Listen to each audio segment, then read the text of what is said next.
Well, people, I wanted to do a first video for YouTube, so it still feels kind of odd to me talking to a camera, but I wanted to help beginners in historical European martial arts who do not have access to clubs or similar institutions. So basically I recommend for beginners getting, for example, one of those books. They are available in different languages.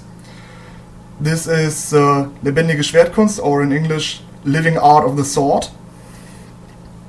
And I like this one particularly really much because it explains in the text right here the particular technique, and it shows the motion, how it's going and which postures you take in it, how you move your body in relation to the sword with arrows and this nice graphics here, which is quite the opposite, of course, to the historical manuscripts like Talhofer, where you only see the stand itself and very, very little explanation, as you see here and here. And also many of these are not available in the modern language, so mostly in some kind of very old dialect, which is hard to understand if you have no experience with that. So those books, like Talhofer's Fechtbuch, for example, are really not to recommend for beginners, simply because they are very hard to understand, and mostly you just understand them if you already have knowledge before that. So, the next thing I think is very useful for beginners are, of course, such DVDs.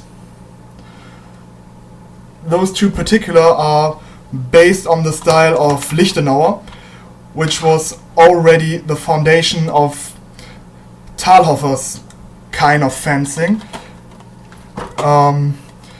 In this DVDs, as you can see, the stands are explained, the general fighting positions, they show you the motions, they show you how the motions perform if you have an enemy, and what you can do against which attack, and all those things to give you the basic knowledge that you need to fight with a sword.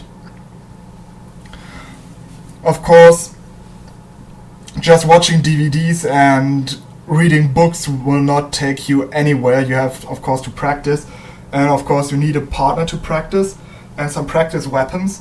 I actually like those. There you go.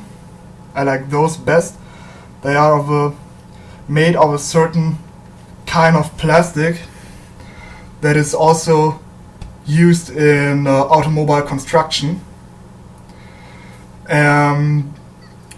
Those are actually very sturdy and they flex quite a lot. They take a lot of vibration and shock, and they will not injure your partner or yourself as badly as, of course, a show fighting weapon would do. But you still have to be careful and wear some protectional gear. At the beginning, basic gear should be all absolutely enough, like a gambesson and a helmet. Maybe a set of gloves for that as well, but those are more optional in my opinion.